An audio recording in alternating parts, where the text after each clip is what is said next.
Hey friends, this is the Roaming Prepper channel. Thank you for joining me yet again to hear me rant about things we can't control, but we can make decisions to make our lives easier while dealing with the stupidity we're seeing around us. In any case, today I want to talk about food. I'll be right back, and let's talk about some of the things I'm seeing in the forecast now that the fiscal years have ended going into 2023. I'll be right back. Let's talk about it.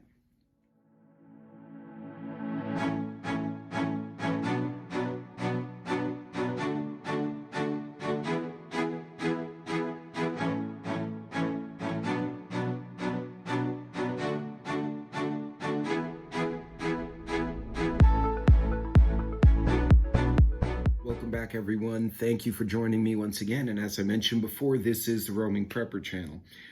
Don't forget to like and subscribe. If you want to share my videos, I always appreciate that as well. And don't forget to leave a thumbs up or a thumbs down. I prefer the thumbs up, but you may not like what I say, so it's all good.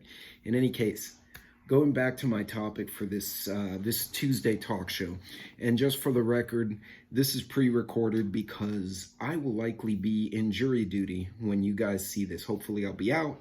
They kicked me out last time because I had very strong opinions about something, but they may like me for this one. You never know. You know how that goes. Anyway, let's talk about this. So I was doing a little homework. I was actually doing the forecasting for my own company.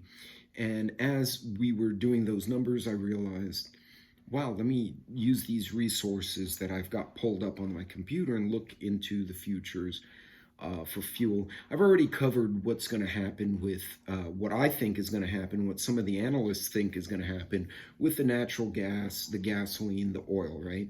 Now, it could wash out because, you know, there might be, because of the recession effect, you may have decreased demand. So even though there'll be less supply, there'll be less demand. And if they go down together, the price will kind of flatten out a little bit, which may work in our favor. We don't know. If you do know, I would advise to invest in it or buy a lottery ticket because you may make some money. However, I want to talk about food because food has to be planted. Crops in particular, and even cattle. I mean, you got to raise the cattle. They don't just pop out of the sky. So I was doing a little bit of homework. I was actually looking for something else, and I found an article on Market Watch. It is called Food Inflation Has Soared in the U.S., and now farmers are planting wheat in the most expensive harvest ever. Now, because of the conflict overseas, because of the trade issues and the fuel prices and all the other things that are going on simultaneously, what we're seeing and what the farmers are seeing, which we've all talked about months ago, but now it's starting to hit the mainstream media, not just the forecasting people, is that the farmers are now planting one of their most expensive crops. And when I say expensive, the cost to the farmer to put the crop in the ground effectively has gone very high. A few reasons for that. Fertilizer. A lot of fertilizer comes from Russia. Now, you can also get fertilizer in other countries. You can also get fertilizer from natural gas. But natural gas prices are spiked because of the conflict. And because a lot of drilling was kind of suppressed over the last couple of years. Only recently are they starting to release the permits the way they should. Pipelines were not put in place because they didn't want to go that route. So now you have natural gas that's just really now starting to get reharvested, but you don't have the pipeline. So even if we get the gas, which will take months to do, you don't have the pipelines to convey this. So you're going to have a bottleneck in the pipelines. So Jackson, hush your butt. Anyway, Jackson has great opinions about the natural gas. Anyway, so the natural gas is actually used for fertilizer creation as well. So now that's out of the picture. That's more expensive. Add to that the price of diesel to run your tractors, increased cost of supply, increased cost of electricity. You guys see where it goes. So what they're saying, and I'll try to put a link for this video, is that on Monday, the benchmark wheat prices spiked to a 2-year high of $9.42 a bushel as Russia bombed Ukrainian cities, and that's happened more recently. Russia did that in response to the attack on a bridge in Crimea, which they considered essential infrastructure. So now they're going tit for tat. The government will release September figures for food, but in its previous release, food was one of the biggest contributors to inflation. The index for the category surged 11% over 12 months, the biggest gain since 1979. So let's think about this for a second. We've been hearing, inflation has been zero, and really what president meant to say was it's been zero over the last month or 2 months, whatever his spread was. He kind of misspoke, and then everyone jumped on him, which is appropriate because he should have been clear. But I get what he was trying to say, just to be fair to the guy. But in 12 months, food, and that's an average, so it doesn't mean everything's gone up to 11.5%. Some things may have gone up 30%. We've seen chicken over the last year. I actually have pictures of the same chicken breast in the same store a year ago and now, and it went from $1.80 to $3.99. So that's doubling. That's 100% increase. But then other products have only gone up so much. So this is an aggregate 11.4%. Wheat prices spiked to an all-time high of around $12.75 a bushel early in the war in Eastern Europe. It's leveled off a little bit because both countries realize they're going to cause problems.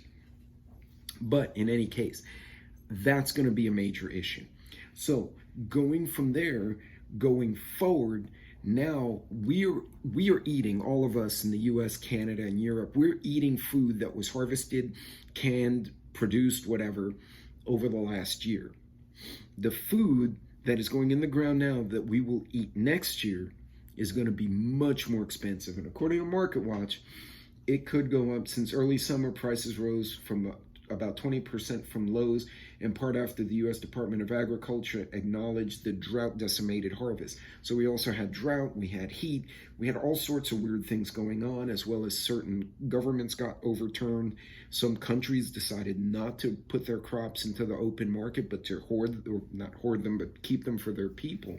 So it's going to be, there are a lot of factors playing into this. Now, logistics also, remember, cost of shipping is gone up, but not only that, there are not enough qualified people to do the trucking, to do the shipping, to get the ships. Even parts are late. So if a ship or a crane at the dock breaks down, it's a 4 to 6 months lead. There's so many little things that are jamming up the gears of the system that the food from the get-go, from the planting part, is already going to be increased. And then that's going to perpetuate down the line with a lack of parts, lack of logistics, etc. So when we land in Q1, Q2 of next year, we're going to see that inflationary effect. Now, the Mirror in the UK, Jax, go to bed, dude. Sorry about that. The Mirror has an article called British Household Warn Food Inflation Predicted to Almost Double to 20% after Christmas. So let's think about that for a second. This is their prediction, and actually it's an aggregate prediction. So I'll read it to you. Food inflation is predicted to nearly double to 20% early next year. And this is for the UK specifically, but it could propagate. Households are being warned. Families are already reeling from a sharp rise in the cost of groceries. They're seeing 10% according to the British calculations. The global bank Citigroup, in a joint report with the Institute for Fiscal Studies, said the food could jump to 17% and peak at around 20% in the first quarter of 2023. Now, another analyst said it may flatten out faster than that, and we may not see the 20%. So they kind of don't all agree, but all of them do agree that availability is going to be an issue, and that's going to increase prices regardless. The question is, how much is it going to go up? Is it going to go up 5% because of availability and logistics, or is it going to, all the factors hit at once, it goes up 20%? So these are important things, and like I've said before, I like watching and reading the analysts, because if they suck at what they do, they get fired. Okay, so they have very distinct reasons for being good, or at least trying to do their homework, so that even if they miss their target, they can justify why they missed it. You get what I'm saying? Because at least they can say, oh, well, we didn't factor this in because it wasn't an issue when we made the article. Because if they write forecasts and they screw up a company and they lose a couple of $1 billion, Bentley's killing a ball over there, you're going to watch that guy get fired. And if he screws up enough, he's going to get fired from everywhere, and then his career ends. So I like to watch the financial analysts because they have very important financial reasons for getting their shit right. So that brings us to the question, what do we do about it? We can get a squeaky ball, a stress ball. Jackson finally given up. He's laying down in frustration over here. So anyway, where do we go from here, guys? It's very simple. So first things first, one, don't panic buy. Panic buying does not help anybody. It certainly won't help your budgets, especially if we're going in. JP Morgan Chase has predicted a recession for Q1 to 2 of next year. I personally think we're in a recession. It just hasn't been officially called yet. There are a few economists you can find online who probably agree with me to varying degrees. Either way, we have an economic situation. We all know that. So we'll lay that to rest. But panic buying, running up credit cards in a down market when the interest rates are going up can be very dangerous, right? Because, you have your APR plus whatever your interest is per month. If the Fed raises rates, the APR goes up. And if the APR goes up, your interest is going to go up as a portion of your payment. So at the end of the day, you're going to pay more in interest. So if you pay $100 a month to your credit card, instead of 50 going to interest, 50 going to your principal, it may be 70 or 80 going to interest, 20 going to principal. He's really trying to get the squeaker out of that toy. But you get what I'm saying.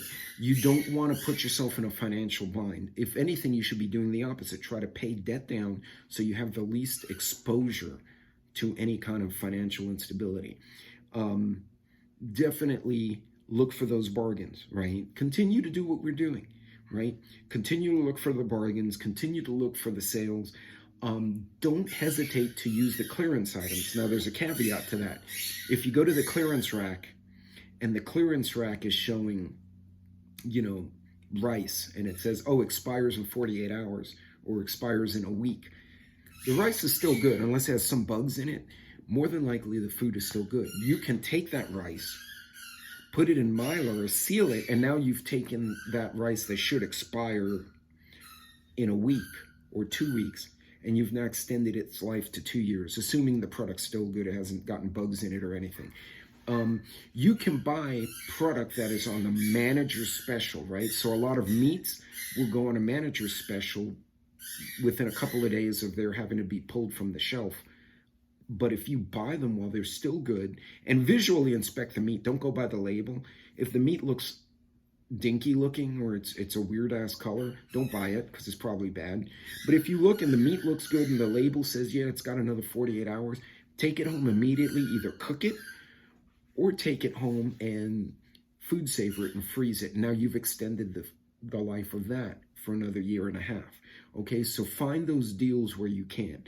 Look in places you don't normally look. I'm buying HEB, I pass a United, so I'm kind of spoiled in what I find. But during the COVID, I was hitting the Dollar Generals. I didn't really ever have a Dollar General growing up, so it's not something on my radar.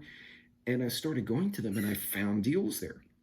And remember, if the pasta box is like, it expires in 4 days, well, if you Mylar it or you mason jar it or you can it in a pressure canner with a recipe, you just extended the life of that product. So don't hesitate to do those kind of things. Also, with the energy prices going up, you may have blackouts, you may have shortages, so make sure you have extra blankets so you're not running the heater all the time.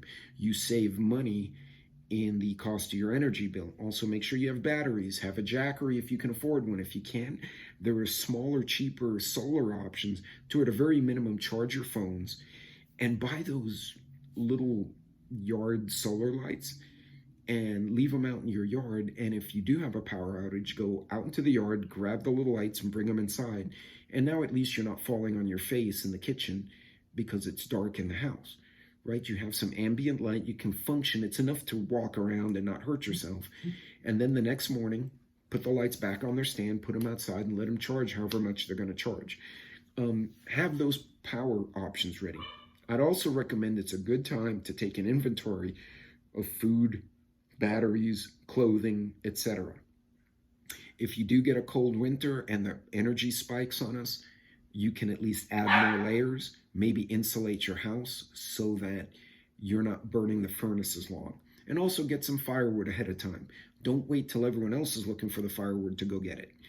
I've been adding bit by bit, and I'm hoping, we'll have enough firewood, but we have gas and we have other options. Speaking of gas, don't forget to use stable in your fuel. It will extend the life anywhere from 1 to 3 years, depending on what reference.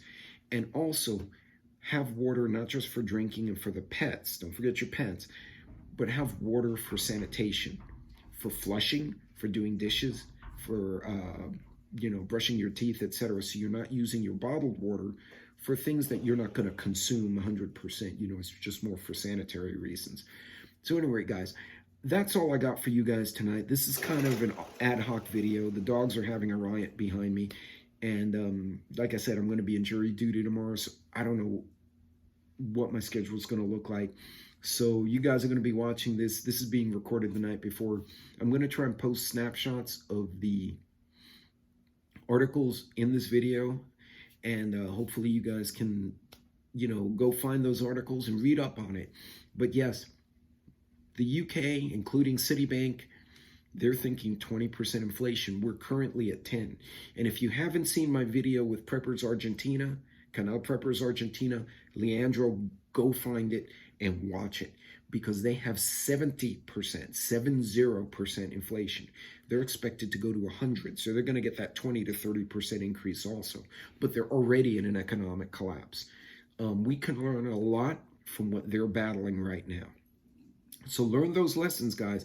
Lessons and information is relatively free for most of us. So in any case, guys, take care of yourselves, to help each other out if you can. Until next time, God bless, Godspeed. Keep doing the right things. And remember, anyone who's telling you run up your credit card, sell it all, that's crap. I will say that right now as a guy with an MBA, that is a crap idea. Do not listen to those people. And I don't care. Look, I have affiliate links. If you find the products great, great. If it doesn't work for you, or it's not something you fits in your budget, find what does. I won't be upset. I want you guys to find the right deals however you can, and help each other out, collaborate. So if there's anything I missed that you think people should be doing right now to be ready for the food inflation and the energy inflation, we're going to get double whammied according to the analysts, put it in the comments below. Collaborate and share with everyone else. Until next time, God bless, Godspeed, and I'm going to take that guy out to go play in the yard because he's making me crazy. I'll see y'all later.